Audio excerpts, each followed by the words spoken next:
जिन बाबा का ये दावा था कि वो मुर्दों में जान फूंक देते हैं, जिन बाबा का ये दावा था कि उनके चरणों की धूल को माथे पर लगाने से तमाम बीमारियां, परेशानियां, मुश्किलें दूर हो जाती हैं, और जिस विश्वास के साथ उनके भक्त उनके पास पहुंचा करते थे, और जिन बाबा ने अपने बाबागिरी की करियर की शुरुआत ही अपनी ही भतीजी की मौत के बाद उसे जिंदा करने के दावे के साथ शुरू किया था, उन बाबा की असलियत अब जो सामने आई है, काश ये लोग अगर सुन और देख लें और समझ लें तो हो सकता है बहुत सारे लोग इस अंधभक्ति के जो शिकार हैं वो आने वाले वक्त में बच जाए, क्योंकि आने वाले वक्त में भी बाबाओं की दुकान बंद होगी, इसकी कोई उम्मीद नहीं होती।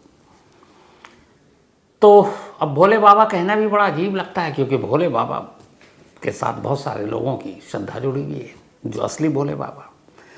तो सूरजपाल हवलदार पूर्व अपने आप को बाबा बोलता है, तो भोले हटाता हूँ, सिर्फ बाबा ही बोलूँगा।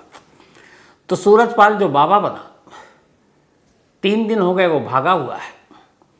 तमाम लोग पूछ रहे हैं कहाँ है भाई। तो अब उसी बाबा ने अपना एक वकील तैनात कर दिया, और ये वकील, इनको आप अच्छे तरीके से जानते हैं सभी लोग, निर्भया केस के बाद सीमा हैदर वाले सारे दुखियारे के वकील वही बन जाते हैं, वो हैं AP सिंह। तो AP सिंह को अपना वकील बनाया, और AP सिंह ने आज मीडिया से बातचीत की, और AP सिंह ने जो कहा वो बाबा की असलियत खोलने के लिए काफ़ी है। रिकॉर्ड पर उन्होंने कहा कि सूरजपाल या बाबा ये खुद बीमार है, डॉक्टरों के पास इलाज चल रहा है, किडनी की बीमारी थी, एक किडनी है नहीं, अब एक किडनी के सहारे हैं, हाई ब्लड प्रेशर है, हाई शुगर है, और डॉक्टर से इलाज चल रहा है। मतलब जिस बाबा के पास लाखों की तादाद में लोग अपनी बीमारी को दूर कराने के लिए पहुंचते थे, वो बाबा तो खुद बीमार है। और कमाल देखिए, अपने भक्तों को वो बाबा अपने पास बुला रहा है, और वहाँ कहता है हम चमत्कार, दैविक शक्ति, ऊपर वाले की शक्ति, सब ठीक हो जाएगा। और वो इनको बेवकूफ़ बनाकर अपना जब इलाज की अपनी बारी आती है तो वो पढ़े लिखे डॉक्टरों के पास जाता है, स्पेशलिस्ट के पास जाता है, किडनी के इलाज के लिए नेफ्रोलॉजिस्ट के पास जाता है, और ये बेचारे भक्त मासूम वो उसके पास पहुंच रहे हैं। ये खुद AP सिंह की लाइन है। उन्होंने कहा कि जो बाबा है वो ये बीमारियों का शिकार है और कहीं भागे नहीं है, जब पुलिस बुलाएगी तो आ जाएंगे, ये भी सफाई दी है। अब ये पुलिस पर भी उंगली है कि भैया भागे नहीं है, बुलाएंगे आ जाएंगे, पुलिस के लिए ज़रूरत होगी तो पूछताछ के लिए बुलाएंगे। तो समझ में नहीं आ रहा है, 123 लोग की मौत हो चुकी, पहले 121 थी, 2 और की जान चली गई, न बाबा हाथ में है, न बाबा से पूछताछ हो रही है। और तो और जितने बड़े बड़े नेता हैं अपने देश के, उनमें से एक की भी ज़ुबान पर भी इस बाबा का नाम नहीं आ रहा है, बाकी सारी चीज़ें बोल रहे हैं।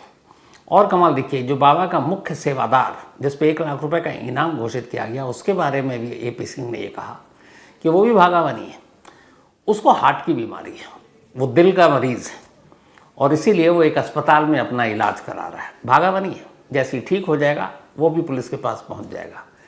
यानी बाबा जो दूसरों का इलाज चमत्कारिक तरीके से करने का दावा करते हैं, बाबा का सेवादार जो बाबा के शरण में सबसे करीब है, वो भी दिल का बीमार है, और वो भी असली वाले डॉक्टर के पास जाता है, ऐसे बाबा के पास नहीं जाता है। तो यही काफ़ी है समझने और समझाने के लिए कि समझिए कि क्या है अंधभक्ति, क्या है अंधविश्वास, और क्या है सच्चाई। ये तो 2 चीज़ें आपको बताई। आप आज जो मैं बताने जा रहा हूँ उसको सुनने के बाद आपको पता चल जाएगा कि हमारे देश में होता क्या है और कैसे होता है। क्या ये हादसा रोका जा सकता था, और रोका जाता तो कैसे, और क्या ये जो इतनी सारे लोगों की जान गई हैं इनकी मौत को भी बचाया जा सकता था? बिल्कुल हो सकता था, लेकिन हुआ नहीं। क्यों नहीं हुआ? कि पूरी रिपोर्ट आपके सामने है, पूरी डिटेल के साथ जो हुआ और जैसे हुआ।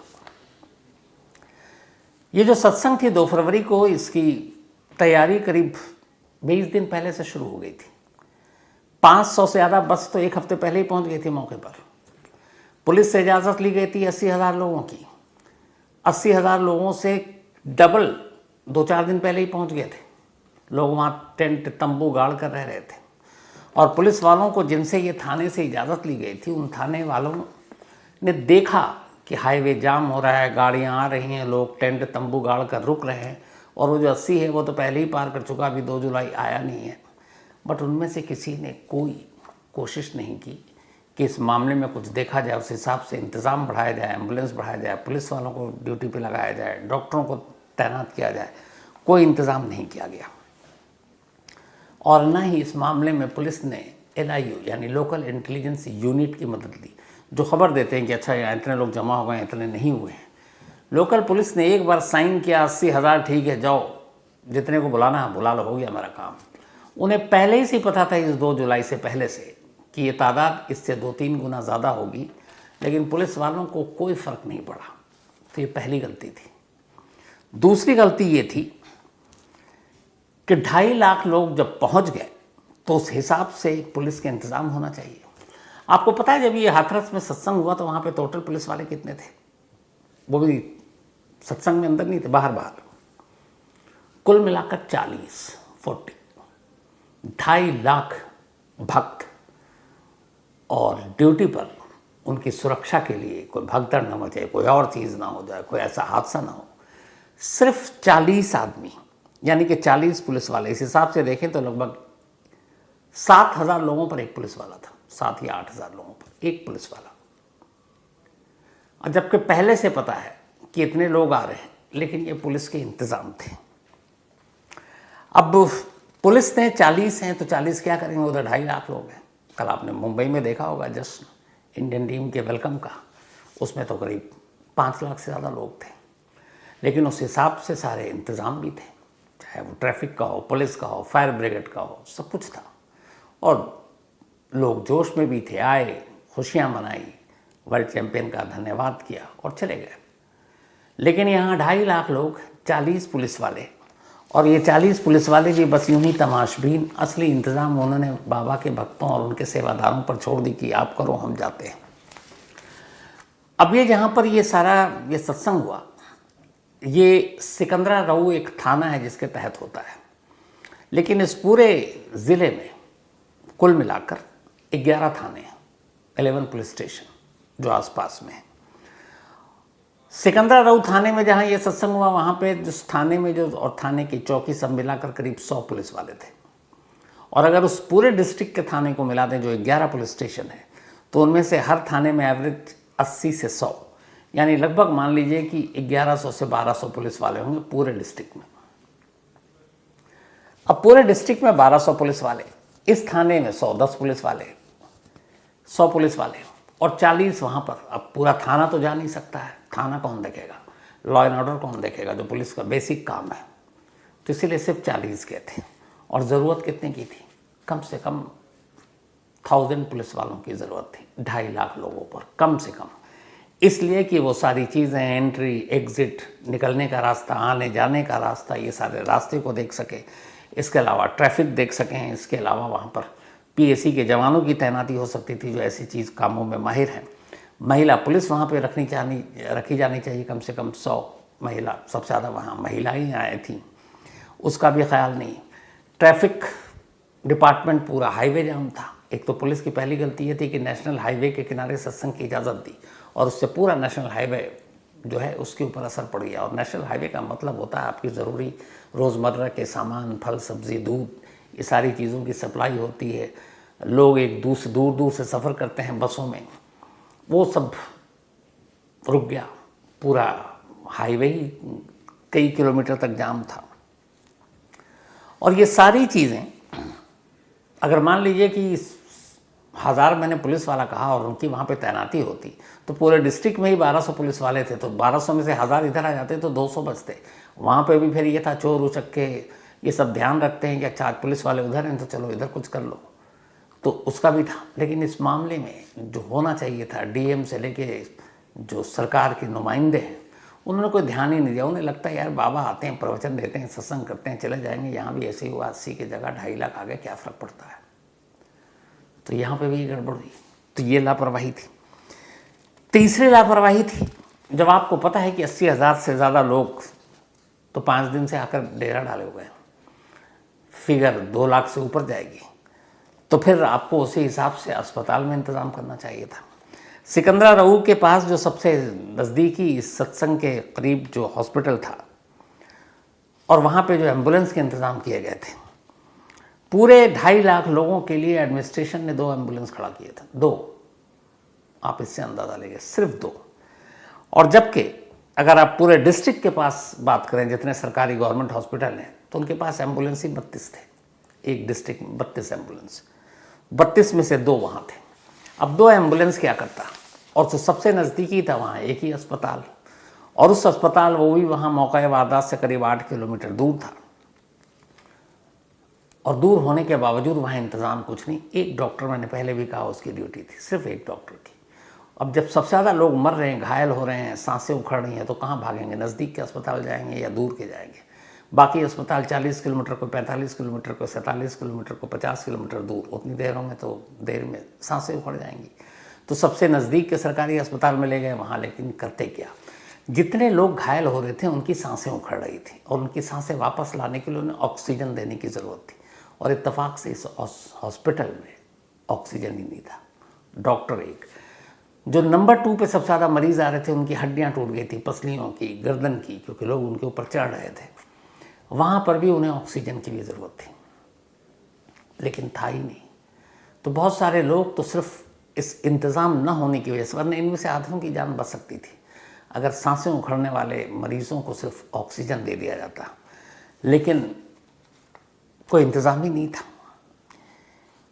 जो पूरे इस ज़िले में डॉक्टर हैं, मैंने तो अस्पताल की बात आपको बता दी, कि जो डॉक्टर हैं जितने, अगर वो सारे डिस्ट्रिक्ट के डॉक्टर्स को मिला दें तो 102 डॉक्टर हैं जो अलग अलग 7 अस्पतालों में तैनात हैं, 102। और जिस अस्पताल में ये गए थे वहाँ पे तो एक ही डॉक्टर था। 102 की लेकिन पोस्टिंग है कि यहाँ पे वैकेंसी है, 102 डॉक्टर होंगे इन 7 अस्पतालों में, लेकिन हैं नौकरी पे फ़िलहाल 45। बाकी के 57 जगह खाली है, पोस्ट खाली है, सरकार ने भर्ती ही नहीं की है। उन्हें लगता है यार ये सारे डिस्ट्रिक्ट हैं, यहाँ पे गरीब लोग हैं, क्या डॉक्टर की इनको क्या ज़रूरत है, 45 बहुत है। सैंक्शन पोस्ट 102 है, 102, लेकिन पोस्टिंग है सिर्फ 45 की। 57 डॉक्टर की वहाँ पे पोस्टिंग पता नहीं कब से खाली है। वो तो अभी ये मामला हो रहा है तो लोग गिनती भी गिन रहे हैं। जो भगदड़ में सबसे ज़्यादा मौतें हुई 123, और करीब 200 से ज़्यादा घायल हैं। तो अगर डॉक्टरों के हिसाब से देखें तो एक डॉक्टर पर एक साथ करीब 10 से 11 मरीज़ आ रहे थे, एक डॉक्टर पर। अब वो 10 से 11 के 11 सीरियस हैं, सांसें उखड़ रही हैं, मतलब इधर छोड़ो तो वो मर जाए, उसको पकड़ो तो वो मर जाए, ये हालत है। अब ऐसे में एक डॉक्टर भी अब सुपरमैन तो है नहीं कि वो एक साथ 10-12 की नफ्स पकड़ ले, 10-12 को देखना शुरू कर दे। वो एक वक्त में एक ही को देख सकता है, उसकी भी मजबूरी और परेशानी है। तो एक को देख रहा है और दूसरा उसके सामने दम तोड़ रहा है, क्योंकि डॉक्टर नहीं है। अगर वो 57 की भर्ती हो जाती तो भी क्या पता कुछ ज़िंदगियां तो बचाई जा सकती थी, और एक एक ज़िंदगी कीमती होती है। तो ये रहा एक।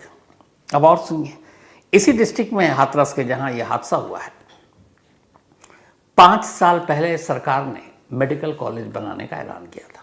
हमारे देश में बहुत सारे एम्स, जो दिल्ली वाला उस टाइप के, बहुत सारे बनाने के ऐलान हो चुके हैं।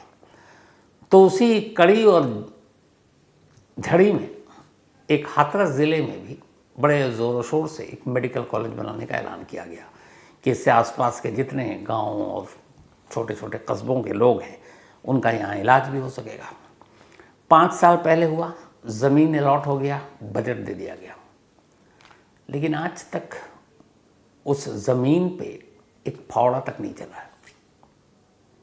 उस ज़मीन में ऐसे ही पड़ा हुआ, 5 साल पहले अनाउंस हो चुका, पैसे भी हैं, अप्रूवल भी है, सब कुछ है, ज़मीन भी है, लेकिन वो ज़मीन यूं ही पड़ा है। कभी किसी ने जाकर झांकने की भी कोशिश नहीं की है। अब सोचिए 5 साल पहले था, अगर 5 साल में बन जाता तो इस मेडिकल कॉलेज से कितने लोगों की जान बचाई जा सकती थी। अब अगर एक फिगर आया है जो अभी शुरुआती इंक्वायरी के बाद कि जो 123 लोगों की मौत हुई है, इनमें से 73 लोगों की मौत दम घुटने से हुई है। यानी अगर इन्हें फौरी तौर पर ऑक्सीजन मिलता तो इनमें से कुछ लोगों की जान बच सकती थी, लेकिन मैंने कहा कि ऑक्सीजन तो था ही नहीं। 31 महिलाओं की ऐसी डेड बॉडी मिली जिनकी पसलियों की हड्डी टूटी हुई थी, और वो ऐसी टूटी हुई थी कि वो हड्डियां टूट कर उनके दिल और फेफड़ों में जाकर घुस गई थी। आप ये देखिए कि एक महिला ऐसे गिर गई, अब उसके ऊपर सैकड़ों हजारों लोग उसको कुचलते हुए निकल रहे हैं, और इस कदर कुचला कि उसकी पसलियों की हड्डी टूट कर उसके दिल और फेफड़े में जाकर किसी चाकू की तरह घुस गई।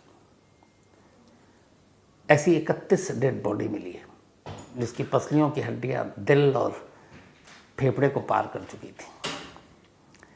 15 लोग ऐसे थे जिनकी मौत जो हुई वो गर्दन की हड्डी ही टूट गई थी। तब जब भगदड़ मची, लोग गिरे, भाग रहे थे, तो फिर उठने का मौका नहीं मिला। और ये 15 में भी 13 महिलाएं हैं, 2 पुरुष हैं जिनकी गर्दन की हड्डियां टूटी। तो क्या उस वक्त पैर, कमर, पीठ, या अगर सीधे गिरे तो सीना, मुंह, कान, नाक, जिसके भी जूते चप्पल उसको रौंदते हुए निकल रहा था। तो ऐसे 15 लोग थे जिनके गर्दन और सर की हड्डियां टूटी हुई थी। क्या मतलब मंजर होगा। 113 महिलाएं थी, 7 बच्चे थे, और अब 3 पुरुष हैं मरने वालों में, मतलब सबसे ज़्यादा महिलाएं। और जितनी भी महिलाएं मरी हैं उन सब की उम्र 40 से 65 और 70 के दरमियान है। 40 ईयर्स टू 65 टू 70 ईयर्स, ये सारे जो महिलाएं हैं। और जो बची हैं उन्होंने जो अपनी कहानी सुनाई उनका ये है कि एक बार जो गिरी उसे उठने का किसी ने मौका ही नहीं दिया।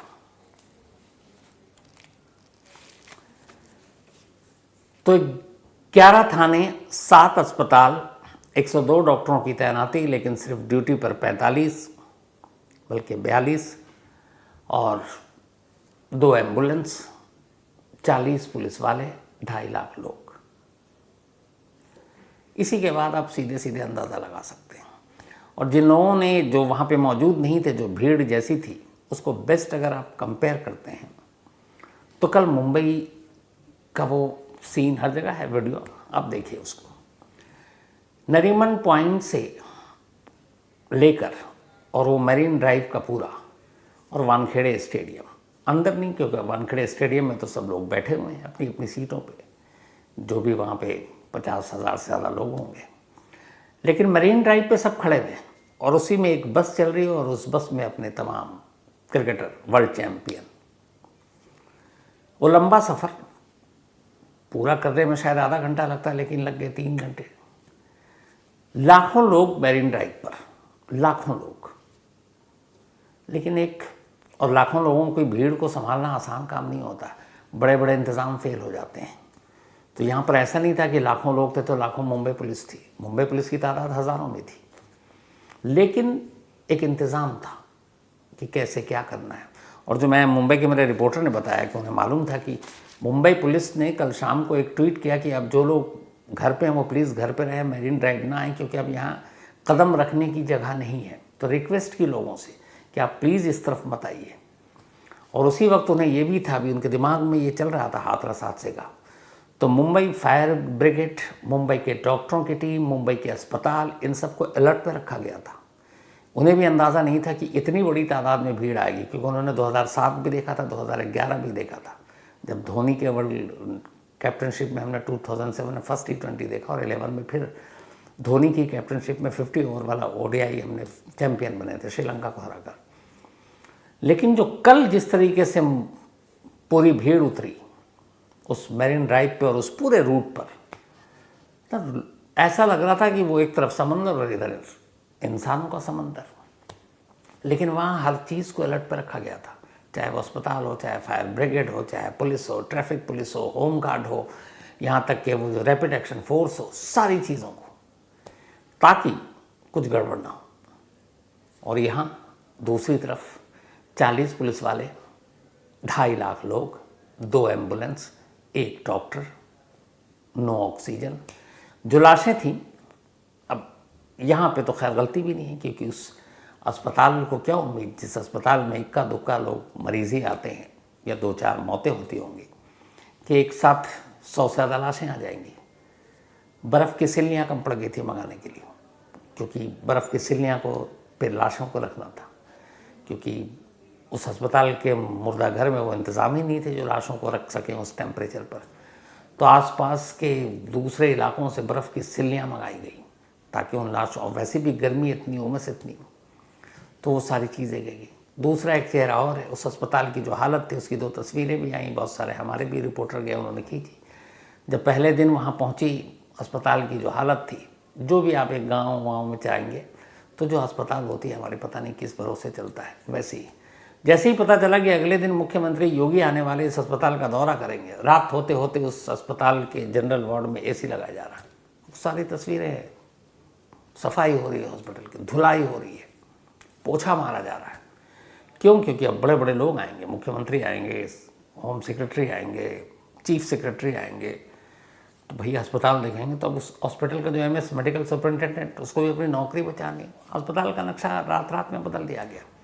मरीज़ बता रहे बेचारे मासूमियत से, बोले अरे एसी लग गया आपको? बोले नहीं, अभी तो जस्ट आधा घंटा पहले लगा कर गए हैं साहब लोग, लगता है कोई कल बड़े साहब आने वाले हैं। और यही होता हमारे यहाँ। कितना गुस्सा कीजिए और कितना बोलिएगा, इसको कोई उसका फ़ायदा तो है नहीं। लेकिन हाँ, जो एपी सिंह ने हम सबको बता गए, उनका शुक्रिया इसलिए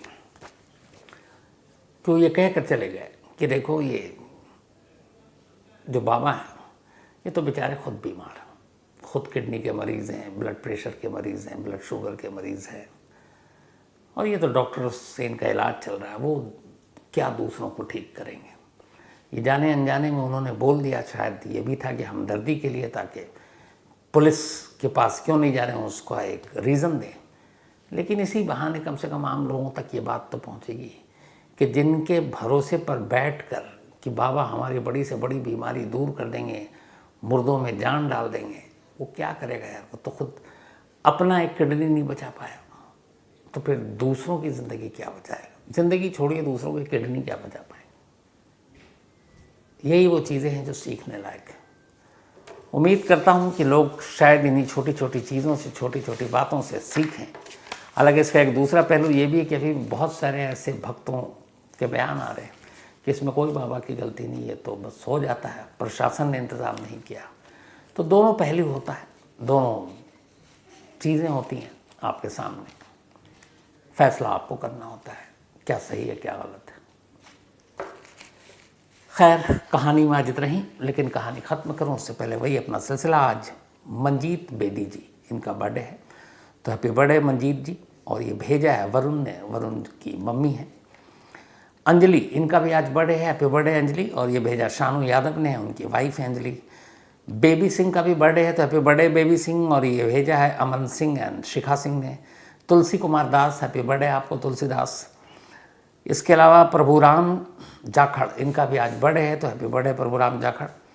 और ये भेजा है चेतन राम ने, उनके बड़े भाई हैं प्रभुराम। साथ ही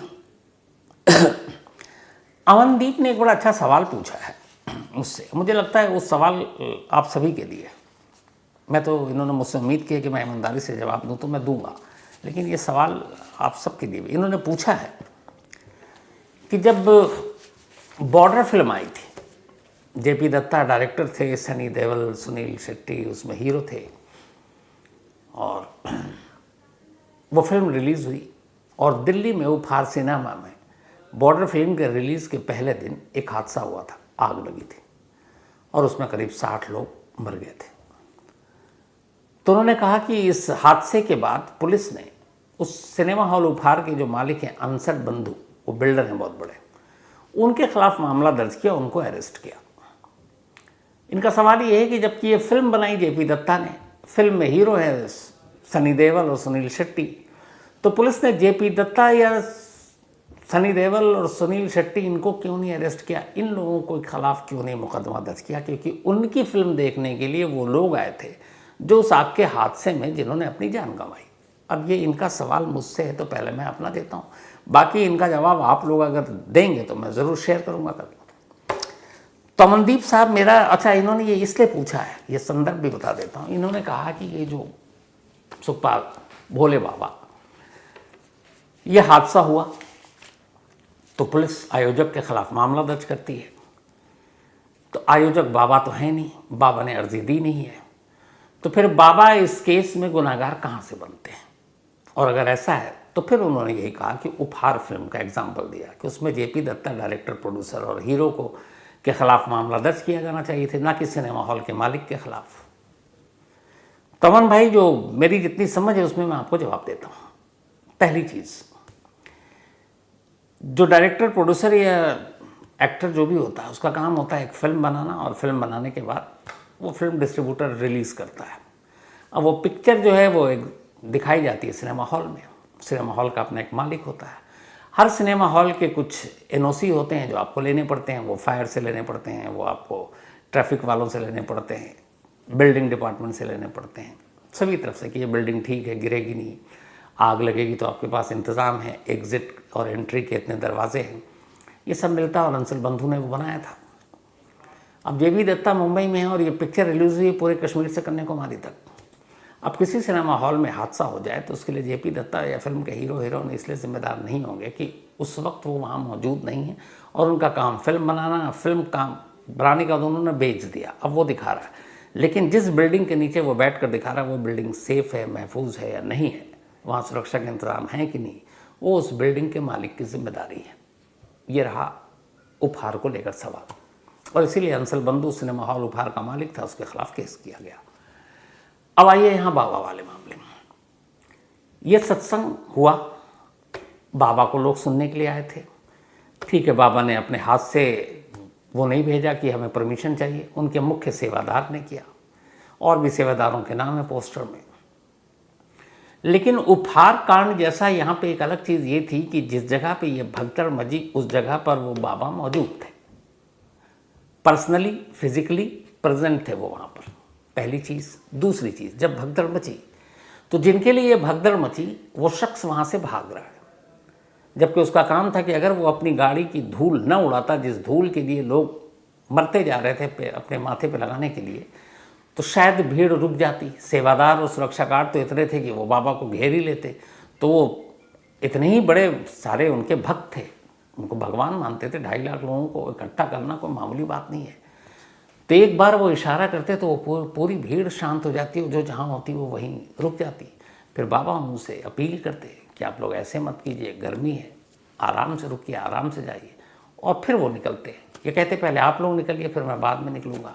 तो ये भगदड़ नहीं मचती। ये दूसरा फर्क था। तीसरा, इस बाबा के लिए ही चूँकि ये पूरा सत्संग हो रहा था और बाबा ने अपने अनुयायी के ज़रिए ये कहा था कि जाके, उसको तो आया नहीं सब, उसको तो ये था कि मेरे बाबा का सत्संग है तो अर्जी लेनी है, तो इसमें बाबा की सहमति थी। और ये 80,000 जो एस्टिमेट दिया, ये बिना बाबा की जानकारी के तो दिया नहीं होगा, और ये इसीलिए तो बाबा का सामने आना ज़रूरी है पूछताछ के लिए। तो अगर 80,000 उसने, अब उससे पूछेगा जो मुख्य सेवादार जब आएगा कि भैया 80,000 तेरे क्या सपने में आया था कि 80,000 लोग आएंगे, या किसी से पूछा था, वो बिना अपने गुरु से सलाह मशवरा किए भी ऐसी चीज़ दे सकता है? नहीं दे सकता। इसीलिए बाबा और उस सेवादार का पकड़ा जाना भी ज़रूरी है, उनसे पूछताछ भी ज़रूरी है। तो उपहार अलग इंसिडेंट, ये अलग इंसिडेंट है। उपहार में डायरेक्टर प्रोड्यूसर उस सिनेमा हॉल में मौजूद नहीं थे, ना उस सिनेमा हॉल उनका था, लेकिन यहाँ बाबा उस जगह पर मौजूद था। उसी के कहने पर ये अर्जी दी गई, उसी के कहने पर ये 80,000 लोगों की तादाद बताई गई पुलिस और प्रशासन को। तो इसलिए इस बाबा को हम इस मामले में कि गुनहगार नहीं है, बिल्कुल नहीं कह सकते। इसके अलावा Mangilal Chauhan, thank you so much आपका। मोइज़ अहमद, शुक्रिया आपका भी। आर्य तिवारी साहब, thank you so much. Shailendra Singh ji हैं बीएसएफ में, और इन्होंने सवाल पूछा था, उस दिन मैं जवाब देना भूल गया, इनका फिर मेल आया था। इनका सवाल ये था कि क्या स्पेस यानी अंतरिक्ष में बारिश होती है?